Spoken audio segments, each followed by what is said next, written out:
Good morning, students. Welcome. So let's start with today's topic, that is audible and inaudible sound. तो audible means क्या होता है? जो sound हम सुन सकते हैं, able to be heard. Inaudible means होता है जो sound हम नहीं सुन सकते हैं. So let's start. We know that we need a vibrating body for the production of sound. Can we hear the sound of all the vibrating bodies? हमें पता है जो भी बॉडी वाइब्रेट करती है हम उसकी आवाज़ सुन सकते हैं, लेकिन क्या हम सारे ही साउंड्स जो भी वाइब्रेटिंग बॉडी है ऐसी सारे ही वाइब्रेटिंग बॉडीज़ के हम साउंड सुन सकते हैं? द फैक्ट इज़ दैट, तो क्या है बात एक्चुअली कि हम सुन सकते हैं सारे ही वाइब्रेटिंग बॉडीज़ की आवाज़ कि नहीं?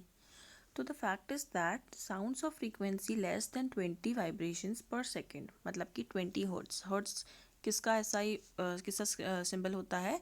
It is use to denote frequency. तो यहाँ पे क्या लिखा हुआ है? जो भी साउंड 20 वाइब्रेशंस से कम की फ्रीक्वेंसी के होते हैं, मतलब कि 20 हर्ट्स से कम होते हैं, that cannot be detected by the human year. ऐसे साउंड्स हम नहीं सुन सकते.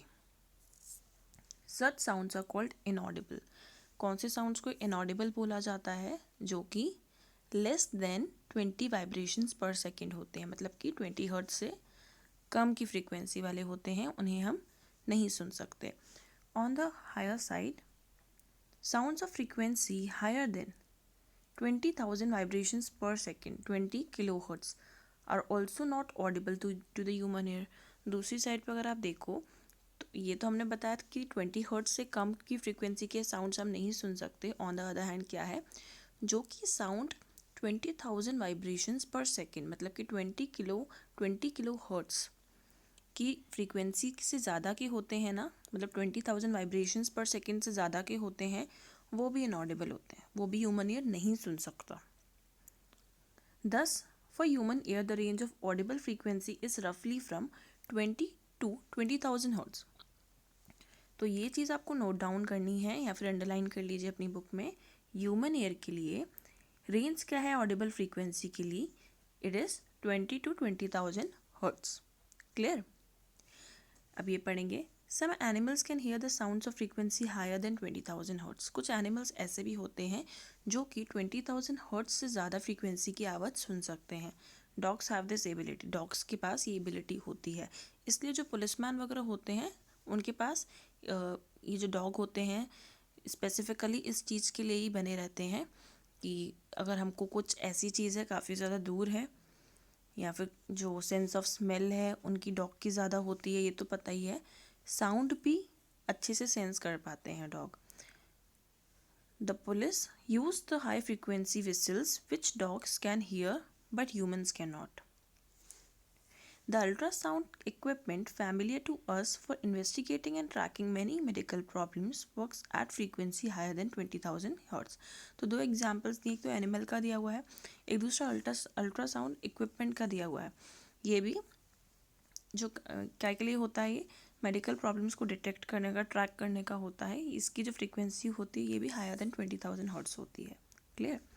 So next paragraph. Next topic is noise and music.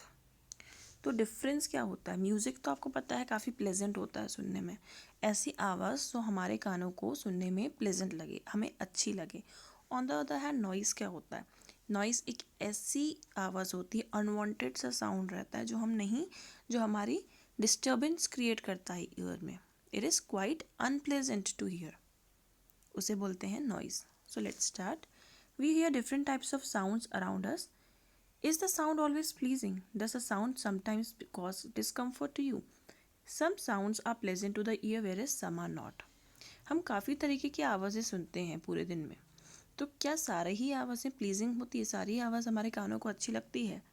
तो कुछ आवाज़ें ऐसी भी होती है जो हमें अच्छी नहीं लगती. For example horn of the vehicle.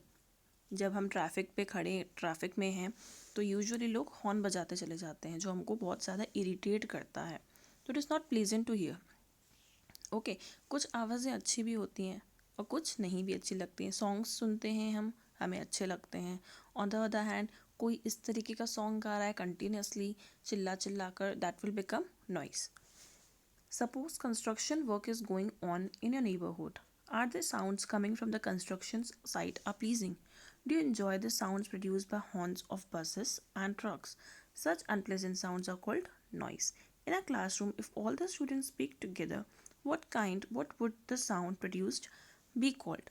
तो अब यहाँ पर क्या लिखा है कि सपोज कीजिए आपकी नेबरहुड में कंस्ट्रक्शन का काम चल रहा है, वहाँ से जो आवाज़ें आती हैं कंस्ट्रक्शन साइट से, क्या वो प्लीजिंग होती है, क्या वो अच्छी लगती हैं आपको सुनने में? ऑब्वियसली नहीं अच्छी लगती। क्या आप जो हॉर्न्स वगैरह बजाते हैं लोग व्हीकल के, क्या वो सुनने में अच्छे लगते हैं? वो भी नहीं लगते। तो ऐसी जो आवाज़ें हैं ये है अनप्लेजेंट, जो हमें नहीं अच्छी लगती। ऐसी अनप्लेजेंट साउंड्स को बोलते हैं नॉइज़। सपोज कीजिए क्लासरूम में काफ़ी बच्चे आपस में बातें कर रहे हैं, साथ में बोल रहे हैं, तो क्या होता है, ये भी नॉइज़ क्रिएट करता है। On the other hand, you enjoy sounds from musical instruments. Musical sound is one which is pleasing to the ear. Sound produced by a harmonium is a musical sound. String of a sitar also gives out musical sound. But if a musical sound becomes too loud, would it become melodious? तो जो आपको पता है काफ़ी सारे musical instrument है, सितार है, harmonium है, पियानो है, ये जब प्ले होते हैं तो हमें बहुत अच्छा लगता है सुनने में। बट अगर इनकी आवाज़ में बहुत ज़्यादा लाउड हो जाती है, तब जब हमें नहीं अच्छी लगती सुनने में, तो क्या ये तभी भी म्यूज़िक बोलेंगे हम इसको? तो जो म्यूज़िकल इंस्ट्रूमेंट्स के जो साउंड है वो तो हमें अच्छा लगता है, म्यूज़िकल साउंड काफ़ी अच्छे लगते हैं हमारे कानों को सुनने में। लेकिन जब फॉर एग्ज़ाम्पल कोई स्पीकर बज रहा है, उसमें से अच्छी सॉन्ग्स की आवाज़ आ रही है, तो तब तक तो हमें अच्छा लगता है। जब कुछ ज़्यादा लाउड हो जाता है तो हमें वो मेलोडियस नहीं लगता। क्लियर? तो इस तरीके से म्यूज़िक साउंड, जो म्यूज़िक है वो नॉइज़ में भी बदल सकता है। क्लियर ना? Noise pollution. नॉइज़ पोल्यूशन क्या होता है? You already know about air pollution. आपको पता है एयर पोल्यूशन क्या होता है? क्या होता है? Presence of unwanted gases and particles in air is called air pollution. जब हमारे वातावरण में, एटमॉस्फेयर में काफ़ी सारी पोल्यूशन क्रिएट करने वाली गैसेस हैं, ज़रूरत से ज़्यादा जब ऐसी गैसेस हो जाती हैं जो पोल्यूशन क्रिएट करती हैं, अनवांटेड गैसेस होती हैं, और उनके पार्टिकल्स एयर में प्रेजेंट होने लगते हैं, तो ये क्या कॉज करते हैं? कंटामिनेट कर देते हैं, एयर को दूषित कर देते हैं। तो इसे बोला जाता है air pollution. Similarly, presence of excessive और unwanted sound in the environment is called noise pollution. इस तरीके से ही अगर हमारे एटमॉस्फेयर में, हमारी सराउंडिंग में अगर अनवांटेड साउंड एक्सेसिव मात्रा में प्रेजेंट है, फॉर एग्ज़ाम्पल लाउड हॉर्न्स बज रहे हैं, कंटिन्यूसली हॉर्न बज रहे हैं, या लाउड स्पीकर्स बज रहे हैं, तो ये क्या होता है, ये क्या कॉज करता है? इससे हमारे इन्वायरमेंट में अनवांटेड साउंड्स प्रेजेंट रहते हैं, जिसकी वजह से क्या बोलते हैं? नॉइज़ पोल्यूशन हो रहा है। Can you list some sources of noise pollution? ऐसे कौन कौन से सोर्सेज हैं नॉइज़ पोल्यूशन के? Major cause of noise pollution are sounds of vehicles, explosion including bursting of crackers, machines, loudspeakers, etc. What sources in the home may lead to noise? Television and transistors, radio at high volumes, some kitchen appliances, desert coolers, air conditioners also contribute to noise pollution. अब इधर पूछा गया है कि ऐसे कौन कौन सी sources हैं जैसे नॉइज़ पैदा हो सकती है, नॉइज़ पोल्यूशन क्रिएट कर सकते हैं। तो एक तो व्हीकल्स, दूसरे explosions including bursting of crackers लिखा है, मतलब जो हम पटाखे वगैरह जलाते हैं उससे भी जो आवाज़ आती है वो नॉइज़ पोल्यूशन ही क्रिएट करती है। मशीन्स चलती हैं, हैवी मशीनरी जो होती है चलती है, वो भी नॉइज़ पोल्यूशन क्रिएट करती है, बिकॉज अनप्लेजेंट साउंड्स होते हैं सारे। लाउड स्पीकर्स अनप्लेजेंट साउंड है।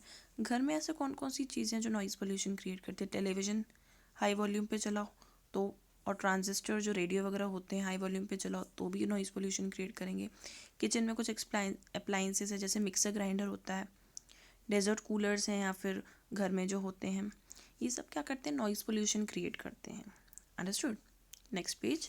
What are the harms of noise pollution? Noise pollution से क्या क्या हार्म हमें हो सकता है, क्या क्या हमें नुकसान हो सकता है? Let's read. Do you know the presence of excessive noise in the surrounding may cause many health related problems? अगर नॉइज़ पोल्यूशन होगा मतलब ज़रूरत से ज़्यादा एक्सेसिव नॉइज़ होगी, मतलब क्या होगा? एक्सेसिव नॉइज़ प्रेजेंट रहेगी जो कि अनप्लेजेंट है सुनने में, हमारी सराउंडिंग में अगर प्रेजेंट होगी ऐसी नॉइज़, तो क्या हो सकता है? हमें काफ़ी सारी हेल्थ रिलेटेड प्रॉब्लम्स हो सकती है, जैसे लैक ऑफ स्लीप, हमें नींद नहीं आएगी प्रॉपर टाइम पे, जिसको इंसोम्निया भी बोला जाता है। हाइपरटेंशन, ब्लड प्रेशर हाई हो जाता है, anxiety, anxiety means bechani, and many more health related disorders may be caused by noise pollution. Noise pollution. A person who is exposed to a loud sound continuously may get temporary or even permanent impairment of hearing. अब ऐसे person को, कुछ लोगों को noise pollution की वजह से क्या भी हो सकता है, अगर वो कंटिन्यूसली लाउड साउंड सुन रहा है तो क्या हो सकता है कि उसे कुछ देर के लिए सुनाई ना दे, या फिर ये भी हो सकता है उसकी परमानेंट हियरिंग जो कैपेबिलिटी है वो खो दे। वो इसको बोलते हैं एम्पेयरमेंट ऑफ हियरिंग। जब होता है कि इंसान बहरा हो जाता है, नॉइज़ पोल्यूशन ये भी क्रिएट कर सकता है, परमानेंट इम्पेयरमेंट ऑफ हियरिंग भी हो सकती है। इंसान ऐसा भी हो सकता है कि कभी नहीं सुन पाए। Measures to limit noise pollution. ऐसे कौन कौन से हम मेजर्स ले सकते हैं जिससे हम नॉइज़ पोल्यूशन को लिमिट कर सकते हैं। To control the noise we must control the sources of noise. Noise pollution को कंट्रोल करने के लिए हमें जिन सोर्सेज से नॉइज़ पैदा हो रही है उसे ही कंट्रोल में करना चाहिए। How can this be achieved? ऐसा कैसे कर सकते हैं हम? फॉर दिस, इसके लिए हम क्या कर सकते हैं? Silencing devices must be installed in aircraft engines, transport vehicles, industrial machines and home appliances. कुछ जो साइलेंसिंग डिवाइसेस होती है, मतलब कि जिससे ऐसी डिवाइसेस जो एक बार मशीनरी में लग जाए तो जो लाउड साउंड निकलता है ना वो बंद हो जाता है, वो हमें नहीं सुनाई देता। क्लियर? तो इस तरीके से एयरक्राफ्ट इंजन्स हैं, व्हीकल्स है, मशीनरी है, होम अप्लाइंसेस हैं, उनमें साइलेंसिंग डिवाइसेस इंस्टॉल किए जाएँ। How can the noise pollution भी control in residential area?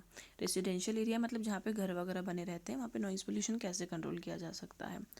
All noisy operations must be conducted away from residential area. जितनी भी नॉइजी जो भी ऑपरेशंस हो रहे हैं जिससे आवाज़ हो निकल रही है, जैसे फॉर एग्जांपल कोई पार्टी हो रही है, लाउड साउंड बज रहे हैं, तो इन सब एक्टिविटीज़ को रेजिडेंशियल एरिया में नहीं करें, तो रेजिडेंशियल एरिया में रहने वाले लोगों को प्रॉब्लम नहीं होगा। Noise producing industries should be set up away from such areas. जो ऐसी कुछ इंडस्ट्रीज़ हैं जिसमें हैवी मशीनरी चल रही हैं जो कि नॉइज़ क्रिएट कर रही हैं, ये भी रेजिडेंशियल एरिया में ऐसी इंडस्ट्रीज़ को नहीं बिल्डअप किया जाए। Use of automobile horns should be minimised. TV and music systems should be run at low volumes. Trees must be planted along the roads and around the buildings to cut down on the sounds reaching the residents, thus reducing the harmful effects of noise pollution. अब क्या बोला गया है? घरों में TV और या फिर म्यूज़िक सिस्टम जो है वो कम वॉल्यूम पे चलाओ। तो रेजिडेंशियल एरिया में जब आप लोग रह रहे हैं अगल बगल में, उनको प्रॉब्लम नहीं होगा, नॉइज़ पोल्यूशन नहीं क्रिएट होगा। हॉर्न्स वगैरह कम से कम यूज़ करो, बहुत ज़्यादा नीड हो तो यूज़ करो, वरना कुछ लोग होते हैं कंटिन्यूसली बजाते चले जाते हैं। ट्रीज़ प्लांट कर सकते हैं। ट्रीज़ प्लांट करने से क्या होगा? मीन्स रोड, जहाँ पे रोड्स वगैरह हैं, रोड्स के जो साइड होता है अलॉन्ग द रोड्स हम प्लांट कर सकते हैं ट्रीज़, या फिर जो बिल्डिंग्स बनी हैं उसके अराउंड प्लांट कर सकते हैं, जिससे कि जो साउंड रीच कर रहा है रेसिडेंट को वो डायरेक्टली नहीं रीच कर पाएगा, बिकॉज ट्री भी क्या है, एक बैरियर की तरह खड़ी रहती है कि नॉइज़ दूसरे साइड तक नहीं पहुँच पाए। Okay, it cut down the supply of the sound. Clear? इससे इन सब चीज़ों से हम क्या कर सकते हैं? हार्मफुल इफ़ेक्ट्स को रिड्यूस कर सकते हैं नॉइज़ पोल्यूशन। क्लियर? अब नीचे येलो बॉक्स दिया गया है हियरिंग इम्पेयरमेंट के बारे में। तो what is it? Let's read. Total hearing impairment which is rare is usually from birth itself. कुछ ऐसे हियरिंग इम्पेयरमेंट क्या होता है, कुछ लोगों में बचपन से ही कि सुनाई नहीं दे रहा, उनमें सुनने की क्षमता ही नहीं होती है, स्टार्टिंग से ही उनका जो प्रॉब्लम होता है ईयर में वो नहीं सुन पाते फ्रॉम बर्थ इटसेल्फ। ये होता है total hearing impairment. Partial disability is generally the result of a disease, injury और एज। या कुछ लोगों को कभी कभी ऐसा होता है कि नहीं सुनाई पड़ता है या फिर साफ तरीके से सुनाई नहीं पड़ता है, इसको पार्शियल डिसेबिलिटी बोलते हैं। या फिर एक डिजीज़ की वजह से हो जाती है, या फिर उस पर्सन को कभी किसी चीज़ की लग गई हो, या फिर एज ये प्रॉब्लम होती है, एज बड़ी हो जाती है तो लोगों को कम सुनाई देता है। Children with impaired hearing need special care. कुछ जो बच्चे होते हैं जिनको सुनने में प्रॉब्लम होता है तो उनको स्पेशल केयर की नीड है। By learning sign language such children can communicate effectively. ऐसे बच्चे साइन लैंग्वेज के थ्रू, ये जो हाथों के इशारे होते हैं उसके थ्रू एक दूसरे से कम्युनिकेट कर सकते हैं कि सामने वाला क्या बोल रहा है वो समझ सकते हैं। Because speech develops as the direct result of hearing. A child with a hearing loss may have defective speech also. Technological devices for the hearing impaired have made it possible for such persons to improve their quality of life society can do much to improve the living environment for the hearing impaired and help them live normal lifes. अब जो बच्चे होते हैं जिन्हें सुनने में problem होता है, ऑब्वियसली अगर वो आवाज़ नहीं सुनते हैं तो उनकी जो स्पीच है, मतलब जो वो खुद से जो भी बोलते हैं, उसमें भी थोड़ा बहुत प्रॉब्लम होता होगा। उनके वर्ड्स जो होते होंगे वो इतने क्लियर या इतने स्पष्ट नहीं होते होंगे जैसे कि होने चाहिए। तो अगर वो साइन लैंग्वेज लर्न कर लेते हैं तो उनके लिए कम्युनिकेट करना ईजी हो जाएगा। इवन जो कुछ ऐसी टेक्नोलॉजिकल डिवाइसेस बनी हुई हैं हियरिंग इम्पेयर्ड लोगों के लिए, इससे भी वो उनकी जो क्वालिटी ऑफ लाइफ है वो उनको जीना उनके लिए आसान हो जाएगा। तो इस तरीके से सोसाइटी जो है उनके अगल बगल में जो लोग रहते हैं ऐसे लोगों की मदद कर सकते हैं ताकि वो एक नॉर्मल ज़िंदगी जी पाए जो कि हियरिंग इम्पेयर्ड लोग हैं। क्लियर? सो यहाँ हमारी चैप्टर कंप्लीट होता है। Next what you have learn part की पॉइंट्स हैं चैप्टर्स के, इस चैप्टर के। तो ये आपको अच्छी तरीके से सारे ही पॉइंट्स रीड करने हैं। Clear? So that's it for today. Thank you.